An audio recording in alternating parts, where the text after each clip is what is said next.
सभी साथियों को कुछ बातें बता दूं, शायद मंच संचालक भाई साहब को पता नहीं था।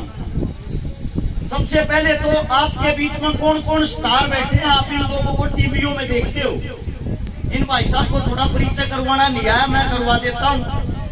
सबसे पहले आपके बीच में हरियाणवी कलाकार, बॉलीवुड कलाकार जिसके सैकड़ों गाने आ चुके हैं, नवीन नारू। एक बार खड़ा होगा। मेरा भांजा है ये नवीन नारू जी, हरियाणवी कलाकार है, सैकड़ों गाने आ चुके हैं इनके।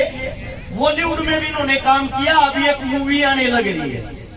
दूसरा आपके बीच में हरियाणवी कलाकार, राइटर, लेखक जिसने हरियाणवी गाने लिखे हैं, परवीन पुनिया पनियार। एक भाइयों भाई साहब,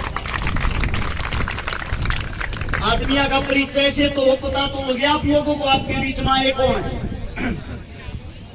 एक हमारे हरियाणा का बहुत ही बड़ा किसान नेता, कौम के लिए जीने मरने वाला, हमारे बीच में हमारा बड़ा भाई है अजीत गणगस धनाना।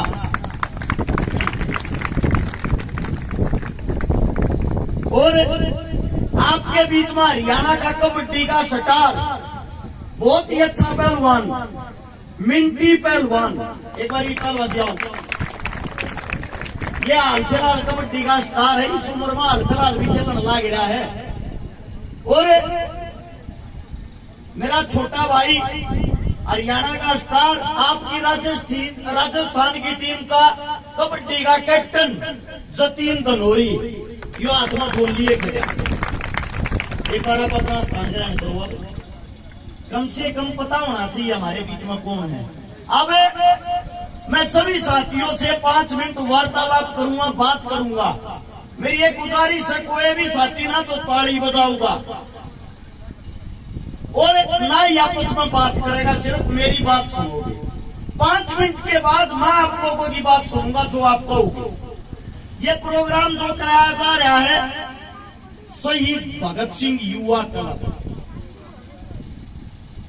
अब सबसे बड़ी चीज आती है शहीद भगत सिंह। भगत सिंह को मैं कितना मानता हूं आप लोगों को दिखा दूं। मेरी छाती को जो छप रहा है वो भगत सिंह है।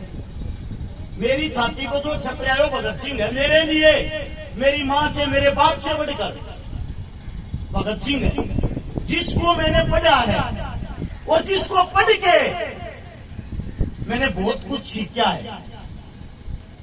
आप लोगों ने इस भगत सिंह से क्या सीखा है, ये सवाल मेरा सबसे रहेगा, लेकिन ये बाद में पूछूंगा। पहले आप लोगों को बताता हूं शहीद आजम भगत सिंह कौन था।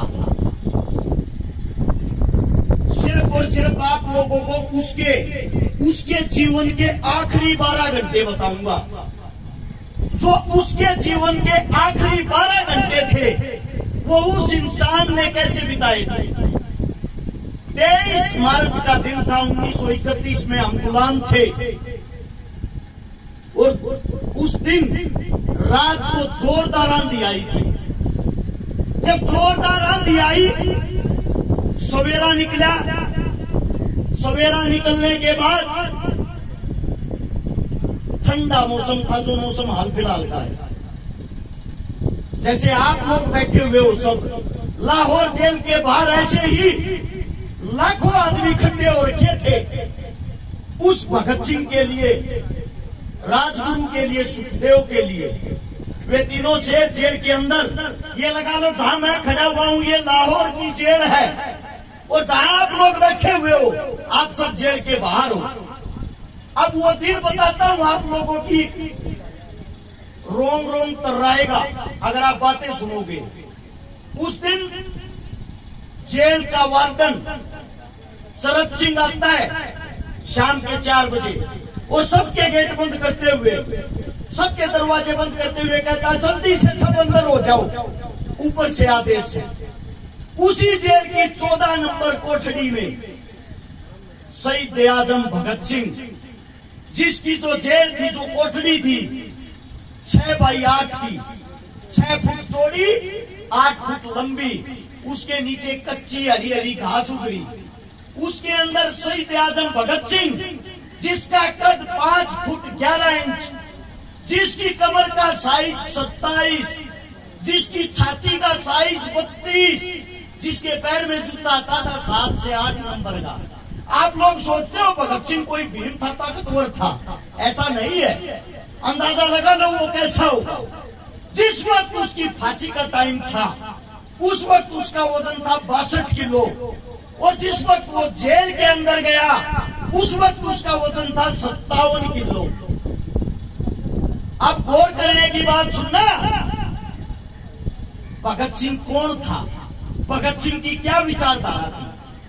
जब शरद सिंह उस गेटों को बंद करते हुए आता है, उसके बाद आता है बरकत नाई, जो जेल का नाई था, जोर जोर से आवाजें निकालते हुए, रोते हुए, ओए मेरे भगते को मार देंगे आज, ये गोरे लोग मेरे भगते को मार देंगे आज। सबको पता लग गया कोई न कोई अनहोनी होने वाली है। इतनी देर में सरदार जी का वकील आ जाता है, प्राणनाथ मेहता। वो भगत सिंह को कहता है, सरदार जी आपको फांसी होनी थी कल सुबह 6 बजे, लेकिन ये लोग आपको आज ही फांसी देना चाह रहे हैं, ये इतने भयभीत हो गए हैं, इतने डर गए हैं। भगत सिंह बोला, मेरे को फांसी की चिंता नहीं है, मैंने एक किताब मंगाई थी, वो किताब लेके आए।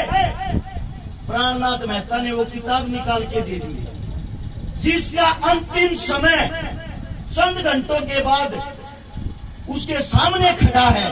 वो इंसान आराम से शेर की तरह किताबें पढ़ रहा है, वो इंसान आराम से किताबें पढ़ रहा है। प्राणनाथ मेहता, उसका वकील, बोला, देश के लिए कुछ कहना चाहते हो आखिरी शब्द। भगत सिंह जी ने कहा, साम्राज्यवाद मुर्दाबाद, इंकलाब जिंदाबाद, इससे अलग मैं कुछ नहीं कहना चाहता। ये बात होने के बाद प्राणनाथ मेहता ने देखा एक छोटा बच्चा, आज भी इसके अंदर इतना जोश, इतना लीडर, और जेल के बाहर इतने आदमी खड़े थे। अगर एक आदमी जेल की एक ईंट उठाता ना, उस जेल को तोड़ के रख देते। लेकिन हम गुलाम थे, हमारे पैरों में जंजीरें थी। उस जेल के बाहर ही खड़ा हुआ एक इंसान विलाप कर रहा था, जिसका नाम था बोघा, जो वाल्मीकि जाति से था। बोघा, वाल्मीकि। आप लोग आजकल जातिवादों में अपनी ऐसी तैसी कराते हो, आपस में लड़ते हो, आपस में भेदभाव करते हो। भगत सिंह का आखिरी सपना था उस बोघे को, मैं बता देता हूँ बोघा कौन था। वो जेल की सफाई कराया करता, जेल का भगत सिंह का मलमूत्र उठाया करता, और भगत सिंह प्यार से उस बोघे को बेबे कहा करता।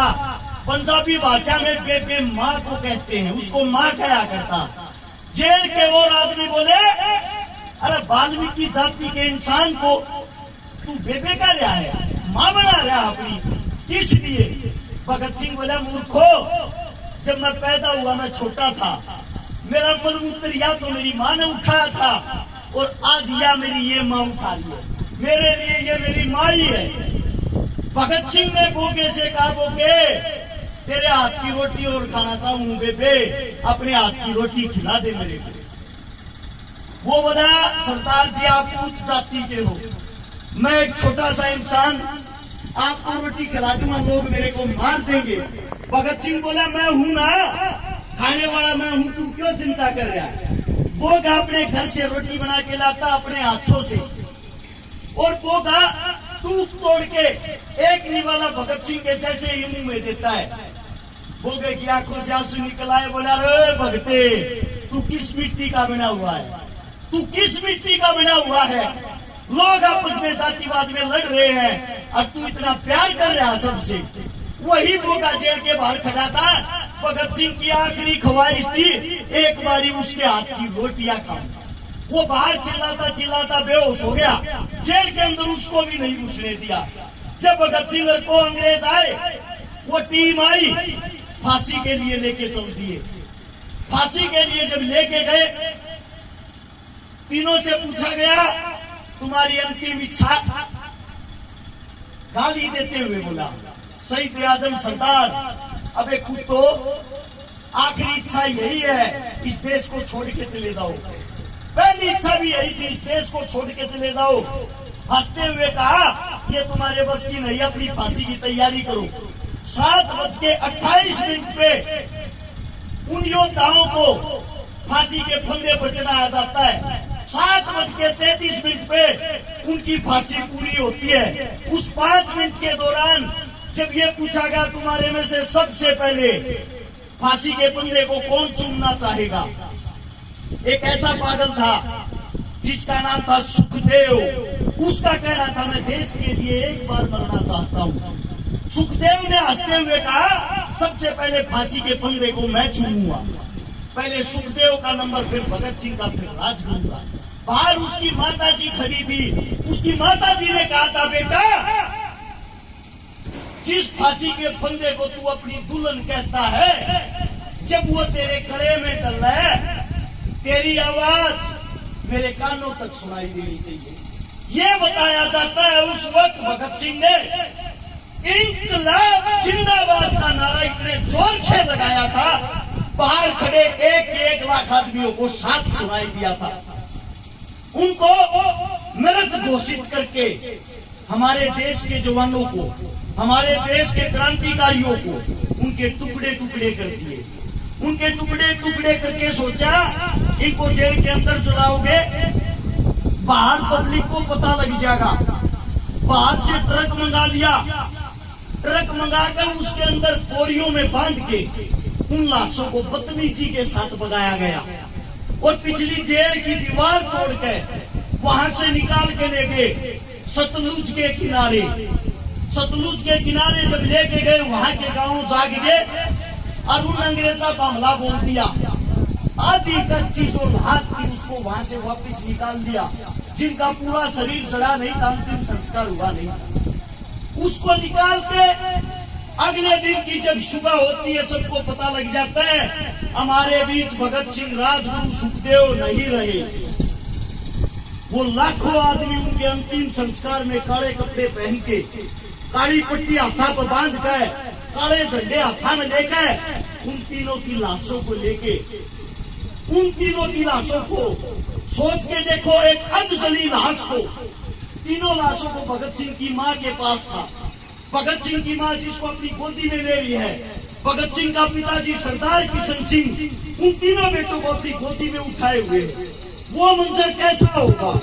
उसको लेके अंतिम संस्कार के लिए जब जाते हैं, उनका अंतिम संस्कार हिंदू और सिख दोनों रीति रिवाजों के द्वारा किया जाता है। वहां पे लेकिन सबसे पहले जो नवज पढ़ता है, नवज पढ़ने का काम किया वो मौलवी ने किया।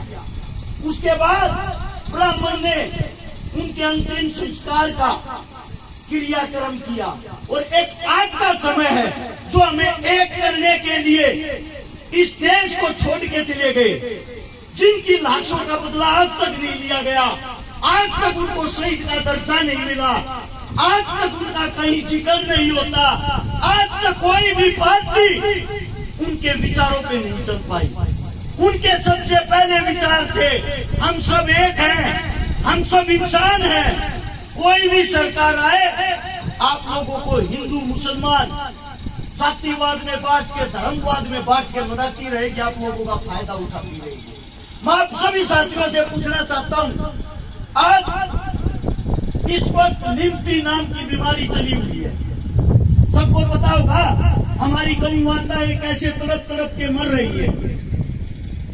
भाजपा सरकार, कोई पार्टी वाला बैठा हो भाई बुरा मत मानना, बात को समझना और सुनना। भाजपा सरकार जब 2014 में चुनाव लड़ने आई, उन्हें कहा था गौ माता की रक्षा हम करेंगे। उन्हें करी भी गौ माता की रक्षा। कैसे करी? भारत 20वें नंबर पर था गाय का मीट बेचने में, जिसको बीफ कहते हैं। आज भारत 30वें नंबर पर है। या रक्षा करी। जितनी गायें पहले कटती थी उससे 3 गुना बढ़ गई। आज लिम्पी नाम की जब बीमारी आती है, हमारे देश का प्रधानमंत्री, हमारे देश का राजा बाहर से चीते लाता है। मैं पूछना चाहता हूँ कहाँ अपने बाप की शादी में लेके जाएगा? क्या कमाएंगे वे? उनके पास इस बात का कोई जवाब है? क्या कमाएंगे उनके लिए वे? हर जगह बस उनको एक ही काम है, इस लोगों को आपस में लड़ा दो, भिड़ा दो, हिंदू मुस्लिम करा दो, उसको उसका दुश्मन बना दो और तुम राज करते रहो। जो काम अंग्रेज करते थे आप लोगों को लड़ा के, वही काम आज हो रहा है, वही काम आज हो रहा है। हम आज कौन सा आजाद हैं? आप सबसे पूछना चाहता हूँ, आप अपने आप को आजाद मानते हो? देश को आजादी 47 में मिली थी, 1947 में। उसके पूरे 4 साल बाद 1951 में शहीद चंद्रशेखर की माता जी की मृत्यु हुई थी, देहांत होया था। चंद्रशेखर की मां, नाम देखो कितना बड़ा, देश का क्रांतिकारी योद्धा, उसकी माता जी की मूर्ति तक नहीं लगने दी थी आप लोगों की सरकार ने, आप लोगों के प्रधानमंत्री ने। पता है क्यों? इसलिए अगर इसकी मूर्ति लग गई, लगने के बाद इनकी क्रांतिकारी विचारधारा फिर ऊपर आ जाएगी। आप लोगों को नहीं पता हो, भगत सिंह, चंद्रशेखर जब हमारे बीच नहीं रहे, उनके 50,000 साथी अंग्रेजों ने ढूंढ ढूंढ के बुरी तरह तड़पा के मारे। वही हालात आज हो रखे हैं। जब आप लोगों के पास में आपका कोई साथी तड़पता है, आपकी गौ माता आज बुरे तौर से जूझ रही है, कहां चले गए भाई आज वे गौरक्षक? वे गौरक्षक जो पार्टियों में, उनकी बातें कर रहा हूं मैं, इनकी नहीं। ये जो सदैव अपना कार्य करते आए हैं, जो आज भी संभाल रहे, मैं हर एक पार्टी की बातें कर रहा हूं। कहां है वे पार्टियां? कहां है उन पार्टियों के एमपी एमएलए? सिर्फ क्या उनको राजनीति करने के लिए और वोट मांगने के लिए गाय याद आती है? कोई मुद्दा बनाना हो, भाई भाई से लड़ाना हो, तभी गौ माता को उठाना आएंगे। हर टीवी चैनल पे 3 दिन से ये चल रही है खबर, आज चीते ने इतना भाग्या, आज चीते ने इतना भाग्या, आज चीता इतना तोड़ा। क्या काम आएगा वो चीता? अगर वो काम आने के लिए लाए होते, काम करो, उसको संसद के अंदर ही छोड़ दो, सारे जितने निकम्मे नेता होंगे सबको खा जाएगा। यार कोई काम होता है देश के लिए? देश को डुगडुगी समझ रहे क्या? कोई भी आओ, बचाओ और चले जाओ। हमारा इंसानियत के नाते धर्म बनता है। आज हमारी गौ माता खतरे में है, तो सबसे पहले सारे काम छोड़ के हम सबका, जो अपने आप को हिंदू कहता, सच्चा हिंदू, उसका फर्ज बनता है। गौ माता से बड़ा उसके लिए कोई फर्ज नहीं। सबसे पहले अपनी गौ माता को बचाएं। आपके घर में 100 रुपए हो, 200 रुपए, 500 रुपए हो, इतने रुपए में आप लोग गरीब नहीं होते। कोई 300 रुपए की दिहाड़ी भी करता है ना, अगर एक दिन की अपनी दिहाड़ी दे देगा, वो गरीब नहीं होता। आप मंदिरों में भी तो दान देते हो, मस्जिदों में भी तो दान देते हो, गुरुद्वारे में भी तो दान देते हो। आज हमारी गौ माता दान मांग रही है, हमारा हक बनता है हम उस गौ माता को दान दें। और सबसे पहले भाई कमेटी वालों को एक बात मैं कहना चाहता हूँ, सबसे पहला दान 5100 रुपए का अपनी जेब से मैं दे रहा हूँ। कोई भी आके स्वीकार कर ले, मेरे मुख से कोई गलत बात निकली हो उसके लिए मैं माफी चाहता हूँ। और पास की गौशाला से शायद कमेटी आई है, कौन सा गाँव? पाड़ी गांव से कमेटी आई है भाई। 5100 रुपये इस गांव को, 5100 रुपये उस गांव वालों को दे रहा हूँ। आपका बच्चा हूँ, आपके बीच कहूँ मैं, कोई नेता मंत्री तो हूँ नहीं। जैसा मेरा जुबान है वैसे आपके चरणों में ये अरदास है, इसको आप प्राप्त करें। और मेरे मुंह से कोई गलत शब्द, कोई गलत बात निकल गई हो, अपना बच्चा, अपना भाई, अपना बेटा समझ के माफ कर दे। अगर मेरी बात आप लोगों को अच्छी लगी हो तो एक बारी नारा लगाएंगे इंकलाब का और गौ माता का। तैयार हो? बोलो इंकलाब, इंकलाब, गौ माता की, गौ माता की। धन्यवाद आप सबका।